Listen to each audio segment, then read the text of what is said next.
पहली पंक्ति को ध्यान से सुनना। क्या? जामवंत के वचन सुहाए, सुन हनुमंत हृदय अति भाए। मैं केवल इतना कहना चाहता हूँ प्यारे, हनुमान जी कौन है? नौजवान हैं। जामवंत जी कौन है? बोले वृद्ध है। और याद रखना प्यारे, आज का यदि नौजवान अपने जीवन में सुंदर कांड चाहता है प्यारे, तो जिस दिन आपको अपने से बड़ों की बात अच्छी लगने लगेगी प्यारे, उसी दिन आपके जीवन में सुंदर कांड हो जाएगा, उसी दिन आपके जीवन में सुंदर कांड होगा। लेकिन आज समाज की विडंबना क्या है? आज के नौजवान को अपने से बड़ों की बात अच्छी नहीं लगती। याद रखना, एक नौजवान से हमने कहा, क्यों बेटा अपने माता पिता को क्यों गाली देते हो? अरे बोले स्वामी जी ये तो जवानी का खेल है।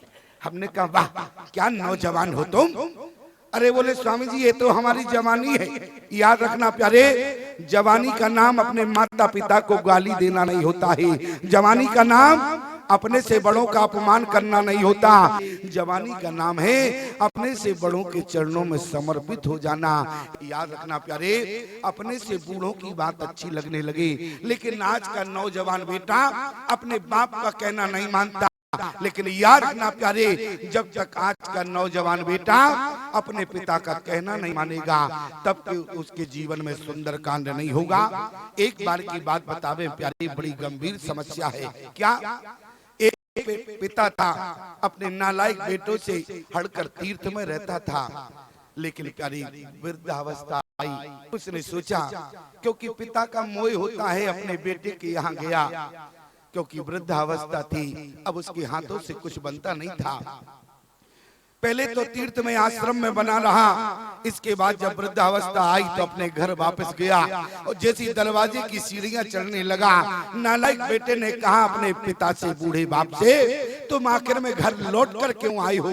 उस बूढ़े बाप ने कहा कि बेटा अब मुझ में सामर्थ्य नहीं है, आश्रम में मैं सेवा नहीं दे सकता, इसलिए वृद्धावस्था में घर लौट कर आ गया। लेकिन याद रखना, नालायक बेटे ने कहा आने की हिम्मत कैसे हुई, वही खड़े रहना। और बेटा अंदर दौड़ कर गया प्यारे। बेटे अंदर से 10 मीटर कपड़ा लेकर आया। बेटे ने 10 मीटर कपड़ा दे दिया, बोले ये 10 मीटर कपड़ा ले जाओ, आज के बाद हमारे दरवाजे पर मत आना।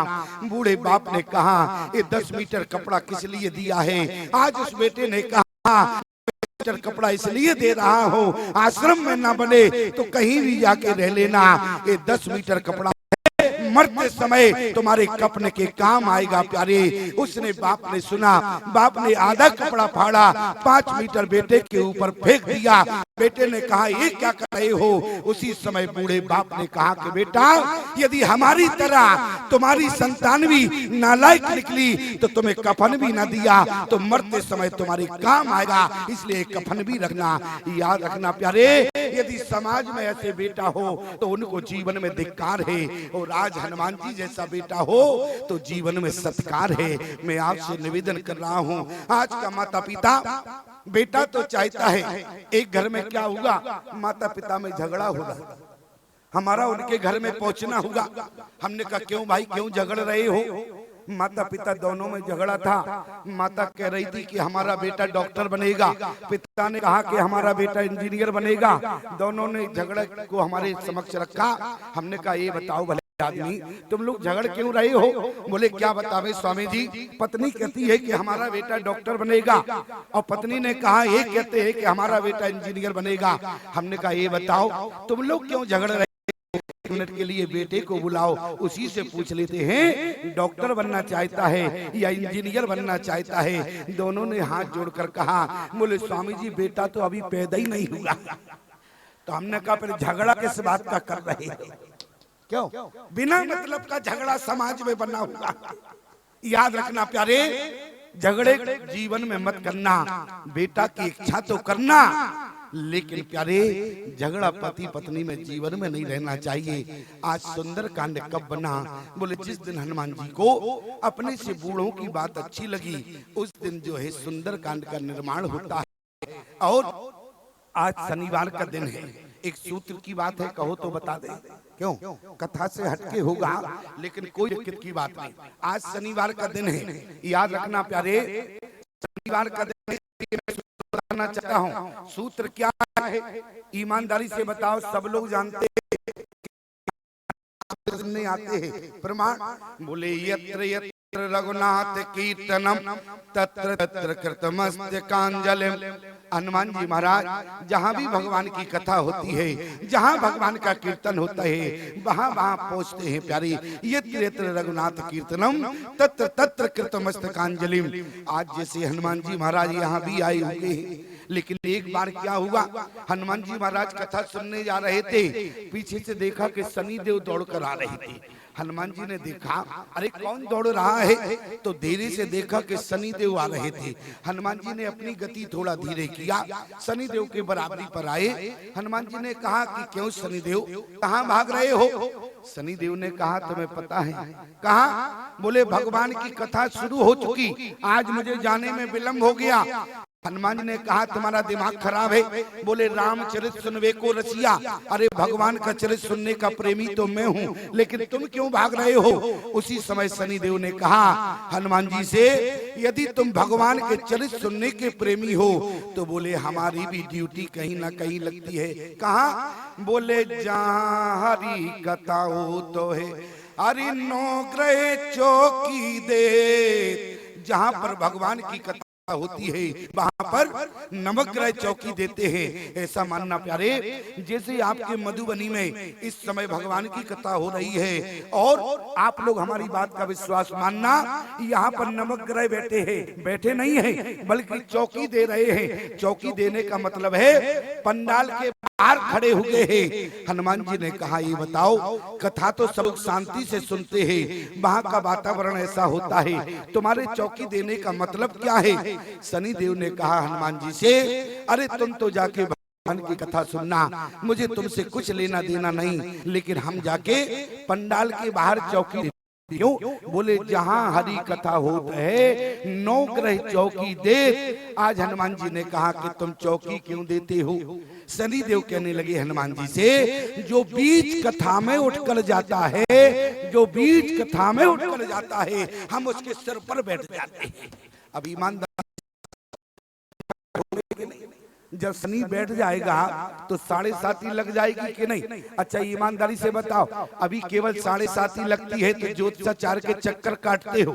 और याद रखना प्यारे, आप किसी भी ज्योतिषाचार्य के पास पूरे जीवन भर जाना, एक ना एक ग्रह आपके जीवन का नाराज रहेगा। लेकिन याद रखना प्यारे, यदि सारे ग्रहों को जीवन में अनुकूल बनाना चाहते हो, यदि ज्योतिषाचार्य की सहायता मदद नहीं लेना प्यारे, तो हमारी बात मान लेना। जहाँ हरी कथा हो तो है हरि नौग्रह चौकी दे। भगवान की कथा होती है वहाँ नौग्रह चौकी देने लगते हैं। याद रखना प्यारे, आप अपने घर में जिस दिन से प्यारे रामचरितमानस के 5 दोहा पढ़ने लगेंगे प्यारे, गारंटी मैं देता हूँ उस दिन आपके नवग्रह अनुकूल हो जाएंगे। क्यों? क्योंकि जहाँ पर भगवान की कथा होती है उस घर की रखवाली स्वयं नवग्रह करते हैं प्यारे। एक ग्रह से परेशान होते हो तब तो पता नहीं ज्योतिषाचार्य कितने उपाय बता देता है, ईमानदारी से बताना। और जिस घर में रामचरितमानस का पाठ होता है प्यारे, उनके घर में 9 ग्रह अनुकूल होते हैं। याद रखना, यदि बीच कथा से उठकर जो जाता है उसके सिर पर शनि बैठ जाते हैं। शनि ने कहा क्यों? और अच्छा बताओ, 7.5 न लगेगा तो आपको अड़ैया तब भी लग जाएगा। इसलिए प्यारे कथा से कभी बीच में उठकर नहीं जाना चाहिए। आरती का दर्शन न कर लो जब तक अपने घर पर मत जाओ। याद रखना प्यारे, मैं तो सूत्र बता रहा हूँ क्योंकि आज आने का समय है हमारा, इसलिए चलते चलते सूत्र बता रहा हूँ। अच्छा एक बात बताओ, तुम यहाँ से अगर थोड़ा जल्दी चले जाओगे तो घर में क्या हो जाएगा? आप कहेंगे स्वामी जी यदि हम समय से घर पहुँच जाएंगे तो समय से सो जाएंगे, समय से उठ जाएंगे तो हमारा बहुत काम बन जाएगा। याद रखना, हम आपके काम की तो गारंटी नहीं लेते हैं प्यारे। आपके घर में क्या काम बनेगा, क्या बिगड़ेगा, लेकिन केवल ये महात्मा इतनी गारंटी दे सकता है प्यारे, जब तक कथा होती रही, जब तक आप यहाँ बैठे रहे तो तुम्हारा लोक ही नहीं बल्कि परलोक भी बन जाएगा प्यारे। एक कथा सुनने का सौभाग्य है। याद रखना प्यारे, आज सुंदर कांड को प्यारे सुंदर कांड कहा गया है। ये तो नामकरण हुआ प्यारे, लेकिन आप सुंदर कांड को पढ़ें तो सुंदर कांड में प्यारे 8 बार सुंदर शब्द आया है। आपने कई बार सुना होगा, 8 बार सुंदर शब्द आया है, याद रखना और पढ़कर देख लेना। सुंदर शब्द 8 बार है। आप कहेंगे 8 बार क्यों है? एक तो नामकरण में चला गया, सुंदर कांड है, लेकिन अंदर आप पढ़ेंगे तो 8 बार सुंदर शब्द है। कारण क्या है? क्योंकि हनुमान जी महाराज में 8 गुण है, इसलिए अंदर 8 सुंदरताएं है। 8 गुण क्या है? अतुलित बल धामम हेम सेला, 8 गुण है, 8 सुंदरताएं है। लेकिन जरा विचार करना, जिस समय हनुमान जी महाराज अंदर गए, क्या लिखा? बोले पुर रखवारे देखे बहु, अरे कपि मन कीन विचार, ओ अति लग रूप धरो नीति, और नगर करो पैसा। हनुमान जी महाराज पूरी रात विचार करते रहे प्यारे, लेकिन विचार करने के बाद भी एक लंकनी ने हनुमान जी को पकड़ लिया। हम पूरा प्रसंग नहीं सुनाएंगे, केवल सूत्र की बात कर रहे हैं। इतने छोटे के बनने के बाद भी हनुमान जी को जब लंकनी ने पकड़ लिया, हनुमान जी ने कहा कि लंकनी, तुम्हारी आंख में कौन सी ऐसी सर्च लाइट थी कि तुमने मशक समान रूप कभी धरी, इसके बाद भी हमें देख लिया। लंकनी ने कहा हनुमान जी से, देखो हम पूरी बात सूत्र की करते हैं, इसलिए हमारी बातों को जरा ध्यान से सुनना। यदि आपके जीवन में, अपने जीवन में हमारी बातों को उतार लोगे प्यारे, तो याद रखना तुम्हारा जीवन ही जीवन नहीं प्यारे, बल्कि जीवन भक्तिमय प्रकाश से भर जाएगा प्यारे। इतनी मैं गारंटी तुम्हें देता हूँ। आज जिस समय हनुमान जी महाराज ने लंकनी से कहा, बोले मशक समान रूप कपि धरी, लंक चले सुमिर नरहरि, तुमने मुझे पकड़ कैसे लिया? इतने छोटे बनकर जब हम जा रहे थे, लंकनी ने हनुमान जी से कहा, जो तुमसे त्रुटि हुई है, अगर ऐसी त्रुटि रहेगी तो तुम्हें कोई भी पकड़ लेगा। लंका में जिस कार्य के लिए जा रहे हो वो कार्य नहीं होगा प्यारे। और ईमानदारी से बताओ, हनुमान जी महाराज किस कार्य के लिए जा रहे हैं? और ऐसी त्रुटि यदि आप भी करेंगे तो समाज में आप सफल नहीं होंगे। वो कारण क्या है? हनुमान जी किस लिए आए? बोले राम काज लगी, अरे तब अवतारा, और सुनत भये पर्वताकारा। याद रखना प्यारे, हमारे हनुमान जी ही केवल राम काज के लिए नहीं आए, हम और आपका आना भी धरती पर राम काज है। अच्छा, राम काज क्या है? भगवान के यहाँ से आना, और प्यारे यहाँ से भक्ति को लेकर भगवान तक जाना, यही राम काज है। और ध्यान देना प्यारे, इसी राम काज के लिए हम और आप आए हैं। लेकिन कर क्या रहे हैं? अभी तक राम काज नहीं हुआ। हनुमान जी तो राम काज में सफल हो गए, लेकिन हम लोग राम काज में अभी तक असफल हैं। कारण क्या है प्यारे?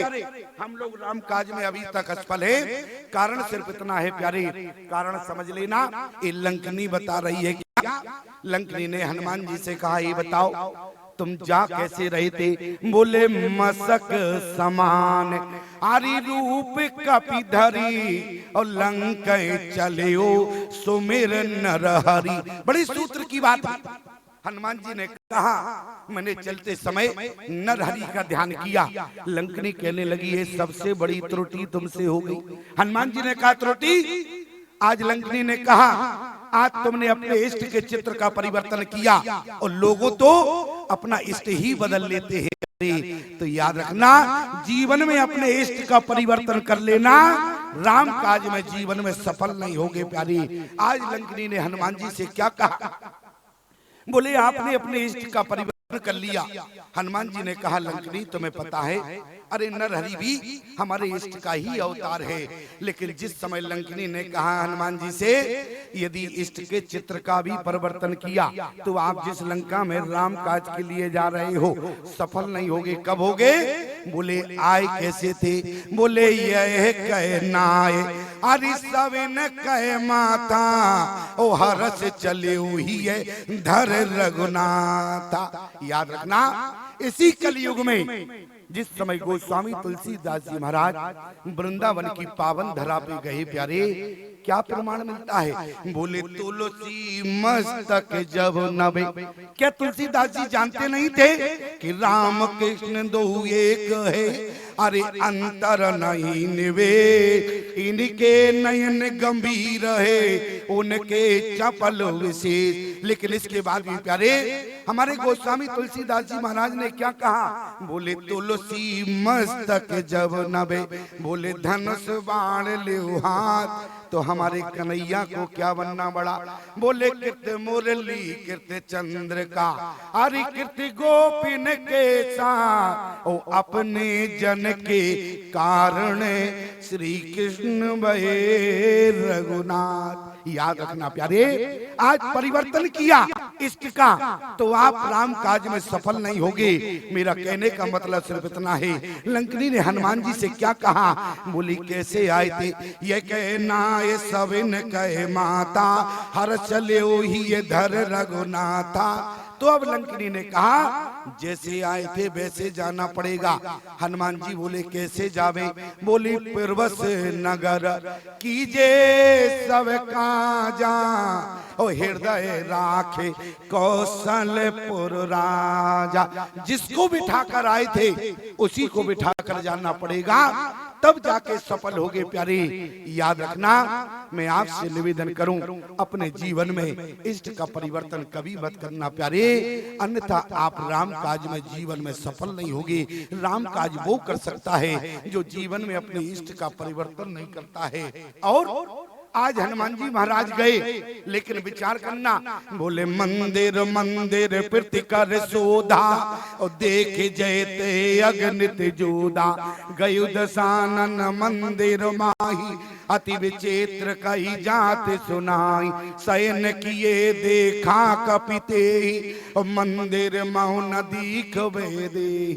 कभी आपने विचार किया कि हनुमान जी महाराज लंका में गए और पूरी रात घूमने के बाद हनुमान जी को जानकी का पता नहीं चला? बोले काहू ना दीखा मंदिर बेदेही। लेकिन विचार करना प्यारे, आज जब हनुमान जी को लंका में जाके जब भक्ति का दर्शन नहीं हुआ, ऐसा मत समझना, हनुमान जी को तो भक्ति मिली मिलाई है प्यारे, लेकिन लीला के माध्यम से इतना बताना चाहते हैं प्यारे, आज भक्ति का पता किसने बताया? बोले तब हनुमंत अरे कहाँ व्राता, और देखी चहो जानकी माता। किससे पूछा? बोले विभीषण से पूछा। पता बताने वाले कौन रहे प्यारे? विभीषण रहे। और याद रखना, विभीषण कौन है? विभीषण को प्यारे गोस्वामी जी ने 2 डिग्रियां दी हैं। पूरी रामचरितमानस पढ़ना, एक ही पात्र ऐसा है जिसको गोस्वामी जी ने 2 डिग्रियां दी हैं, एक तो साधु और दूसरा संत। विभीषण को साधु भी कहा गया और संत भी कहा गया। आज हनुमान जी महाराज ने विभीषण से पूछा, तब विभीषण ने जानकी का पता बताया। कहने का मतलब सिर्फ हमारा इतना है, हनुमान जी महाराज लीला के माध्यम से बताना चाहते हैं, आप संसार में कितना भी प्रयास करना, मंदिर मंदिर अरे प्रति कर शोधा। आज आप कितने भी मंदिर मंदिर घूमना प्यारे, लेकिन भक्ति आपको मिल जाए इस बात की गारंटी नहीं है। लेकिन हनुमान जी कहते हैं लीला के माध्यम से यदि जिस दिन आपने अपना जीवन संत के चरणों से जोड़ लिया प्यारे, तो भक्ति का पता आपको अवश्य लग जाएगा और आपको भक्ति हृदयस्थ हो जाएगी। याद रखना, आज राम जी ने 3 से पता पूछा। ईमानदारी से बताओ, 3 से पता किससे पूछा? और तीनों ने ही राम जी को पता बताया। पहला पता राम जी ने किससे पूछा? बोले हे खग मृग, बोले हे खग मृग, हे मधुकर श्रेणी, और तुम देखी सीता मृग नैनी। हे खग, खग संस्कृति में पैदा है जटायु, तो पहला पता जटायु ने बताया प्यारे प्रमाण। नाथ दशानन ये गत कीनी, ते कल जनक सुता हर लीनी, ले दक्षिण दिश गयो गुसाई बिलपतवत कुरोरी की नाई। आज पहला पता जटायु ने बताया और दूसरा पता बोले हे खग मृग, मृग संस्कृति में है सुग्रीव, और दूसरा पता राम जी को सुग्रीव ने बताया।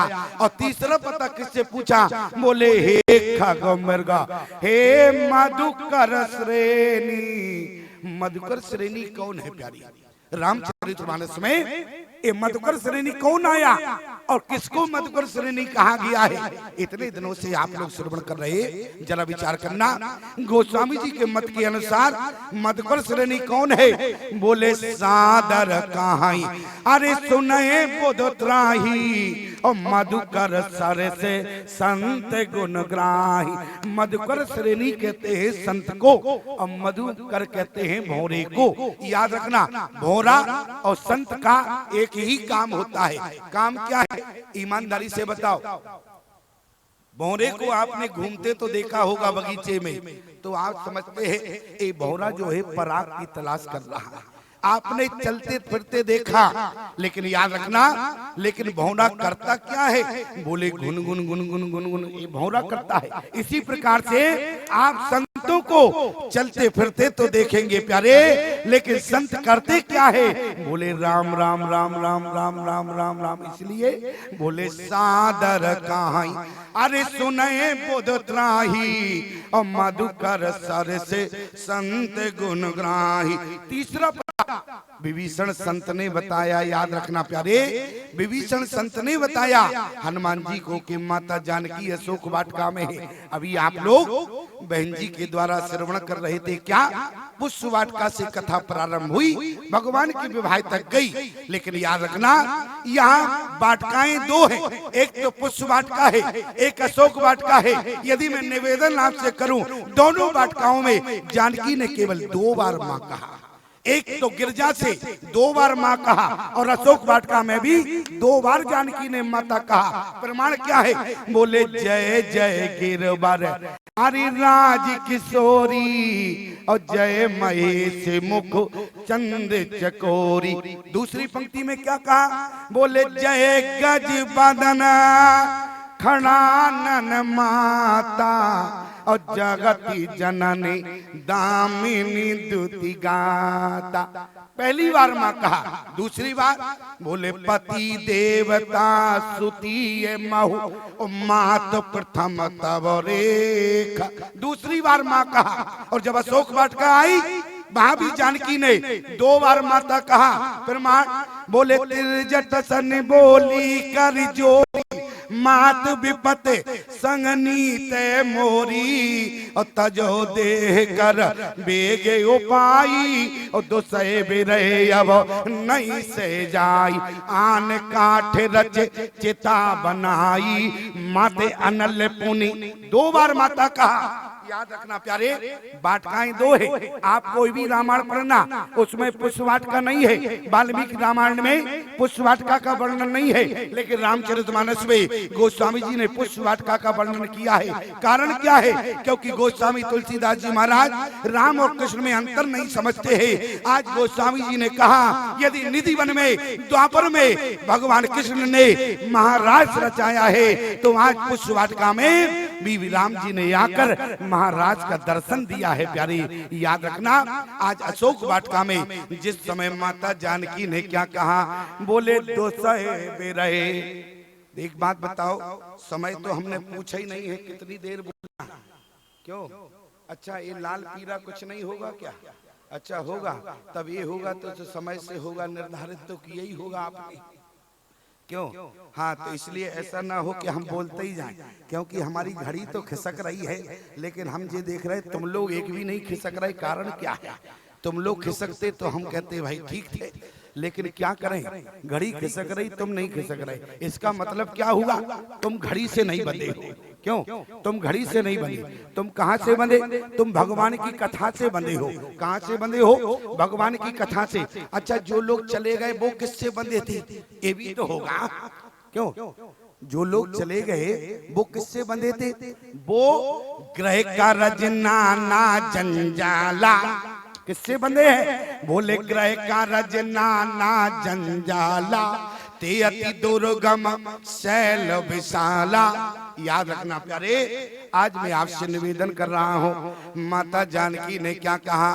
आने काठ रचे अरिचिता बनाई, और माते अनल पुनि देहु लगाई। आज त्रिजटा ने कहा, जानकी तुम स्वयं जगत की जननी हो, लेकिन आज तुमने इस त्रिजटा को माता कहा है, माँ कहा, लेकिन इसके बाद भी तुमने माँ शब्द को नहीं जाना। जानकी, माँ की ममता का कोई ना जवाब, न पहले था न आज है न आगे होगा ये जवाब। याद रखना प्यारे, मिथिला पीठाधीश्वर भगवान विराजमान है। माँ की महिमा गाने के लिए अच्छे अच्छे लोग मौन हो जाते हैं। क्यों? क्योंकि समुद्र की गहराई नाप सकते हो प्यारे, लेकिन माँ की ममता आज तक नहीं नाप पाया। कोई माई का लाल ऐसा नहीं है जो माँ की ममता को जान पाया।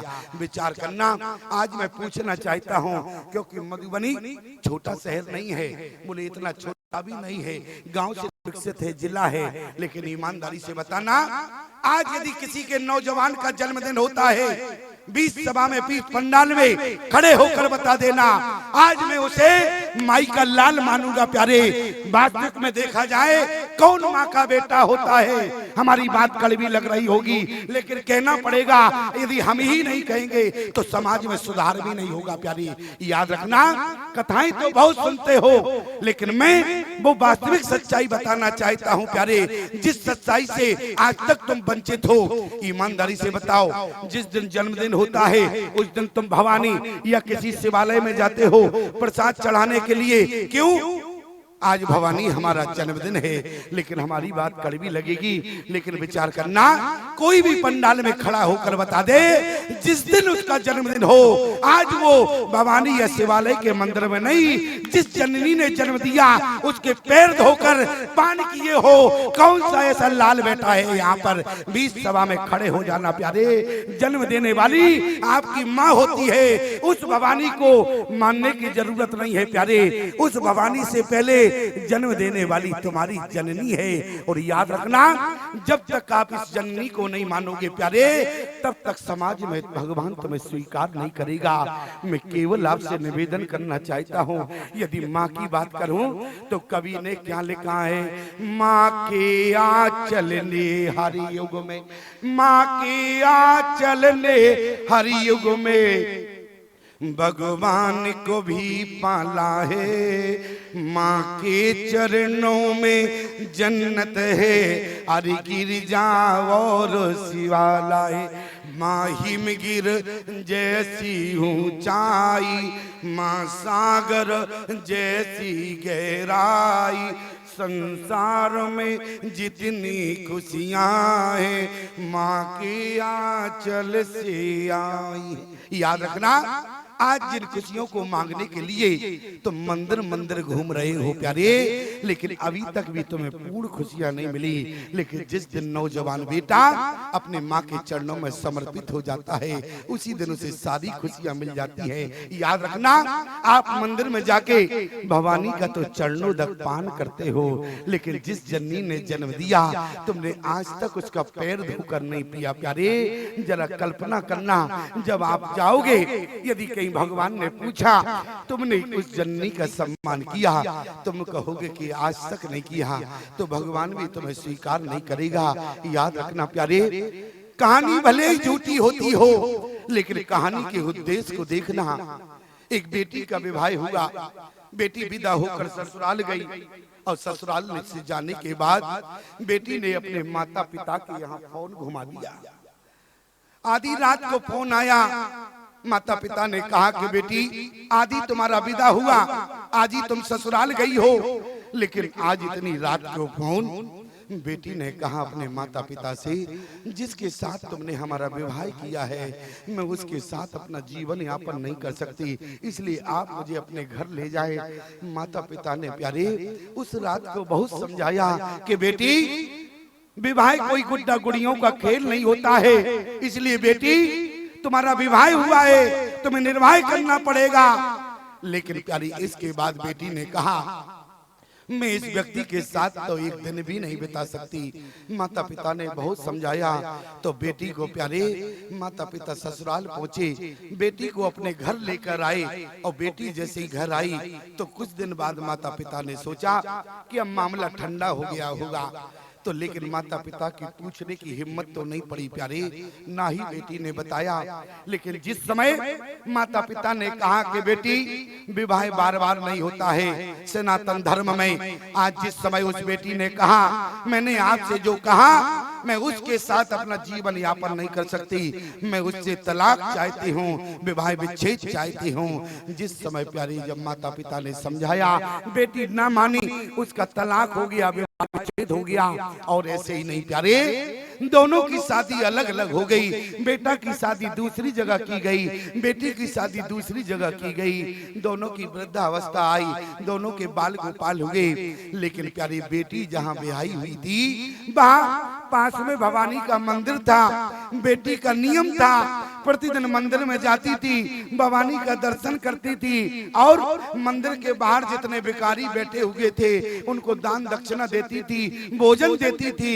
एक दिन क्या हुआ, वृद्धावस्था की बात है, बेटी मंदिर में दर्शन करने के बाद भिखारियों को दान दे रही थी, भोजन दे रही थी। उसी समय उस पंक्ति में वो व्यक्ति भी बैठा हुआ था जिससे उसकी शादी पहले हुई थी। प्यारे आज उस बेटी ने उस व्यक्ति को देखा, दान दक्षिणा तो दिया, उससे कहा कि बाबा जी क्या आपने मुझे पहचाना? बाबा जी ने कहा कि बेटी तुम्हें कौन भूल सकता है, हमारा तुम्हारा विवाह हुआ था लेकिन हमारा तुम्हारा संबंध एक दिन नहीं चला, हमारे तुम्हारे बीच में तलाक हो गया। बेटी ने कहा कि बाबा जी तुम्हें पता है मैंने तुमसे तलाक क्यों लिया? बाबा जी ने कहा कि बेटी पूरे जीवन विचार किया लेकिन मैं आज तक नहीं समझ पाया कि तुमने हमारे साथ रहने से क्यों इनकार कर दिया, तुमने मुझसे तलाक ले लिया, मैं आज तक नहीं समझ पाया। बेटी ने कहा कि मैं तुम्हें बताती हूँ मैंने तुमसे तलाक क्यों लिया। आज बेटी ने कहा कि बाबा जी वो दिन याद करो जिस दिन मैं तुम्हारे यहाँ अपने पिता के घर से तुम्हारे यहाँ विदा होकर गई और उसी शाम को तुम भवानी के मंदिर से प्रसाद चढ़ाकर आए और तुम्हारे घर में पिता का स्वर्गवास हो चुका था, तुम्हारे घर में केवल बूढ़ी माँ थी। और जिस समय तुमने कहा आज प्रसाद को पहले तुम पाओ, मैंने कहा कि प्रसाद पहले मैं नहीं पाऊंगी, आज हम दोनों चल के पहले घर में जो बूढ़ी माँ है उसको अपने हाथों से प्रसाद खिलाएंगे, इसके बाद में हम दोनों प्रसाद खाएंगे। तुमने क्या कहा? अरे आज बूढ़ी माँ को छोड़ो, आज तो तुम्हारा दिन है इसलिए तुम्हें पहले प्रसाद पाना होगा। मैंने उसी रात विचार किया, अरे जिस नारी ने तुम्हें अपने गर्भ में रखा, जिस नारी ने कष्ट सहकर तुम्हारा लालन पालन किया, भला तुम उस नारी के नहीं हुए तो भला एक चक्कर काटने वाली नारी के कैसे हो सकते हो? इसलिए मैंने तुम्हारा त्याग कर दिया, याद रखना। बाबा जी ने कहा कि बेटी इसलिए तुमने हमारा त्याग किया है। आज बेटी ने कहा कि बाबा जी यदि तुम्हारा मैं त्याग न करती तो ईमानदारी से बताओ। आज उस बेटी ने कहा कि बाबा जी यदि मैं तुम्हारा त्याग न करती तो मेरी क्या कंडीशन होती? उस समय प्यारे आज बेटी ने कहा कि बाबा जी यदि मैं तुमसे तलाक न लेती तो आज तुम्हारी तरह भवानी के मंदिर के बाहर बैठकर तुम्हारे बगल में भीख मांग रही होती। याद रखना जो माता पिता का सम्मान करता है उसे समाज में किसी के आगे हाथ नहीं फैलाना पड़ता। प्यारे जो माता पिता को भगवान मानता है वो समाज में बांटने वाला बनता है, और जो माता पिता का अपमान करता है प्यारे वो समाज में भीख मांगने वाला बनता है। इसलिए प्यारे माँ को समझना, क्या लिखा है, माँ आंगन की तुलसी जैसी पावन बरगद की छाया है, माँ वेद ऋचाओं की गरिमा, माँ महाकाव्य की काया है, माँ परिवारों का संगम है, माँ रिश्तों की गहराई है, माँ पावनता में रामचरित्र मानस है, भगवत गीता है। इसलिए प्यारे माँ को समझने के लिए आपको माँ बनना पड़ेगा। माँ की ममता बेटा जीवन में नहीं नाप सकता प्यारे। माँ की ममता क्या होती है, समय सीमा के अंतर्गत अपनी वाणी को भगवान के चरणों में मैं समर्पित करता हूँ। लेकिन एक बात याद रखना, कुछ लोग कहते हैं कि स्वामी जी, अनेक वक्ता आते हैं, मैं आपका बेटा हूँ, मैं आपकी बेटी हूँ। अरे भले आदमी, ना तो हम आपके बेटा हैं और ना आपकी बेटी है जो आपसे माफी मांगे। क्यों? कुछ लोगों का काम होता है कि समाज में आकर व्यासपीठ से बैठकर माफी मांगा करते हैं। लेकिन याद रखना प्यारे, मैं कौन हूँ? हम लोग संत हैं और संत व्यासपीठ से हाथ जोड़कर माफी नहीं मांगते, बल्कि हाथ उठा के आशीर्वाद देते हैं। प्यारे, तुम स्वस्थ रहो, मस्त रहो, धार्मिक कार्यों में व्यस्त रहो, यही हमारा आशीर्वाद है। इन्हीं सद्भावना के साथ वाणी को विराम। सीताराम, जय सीताराम।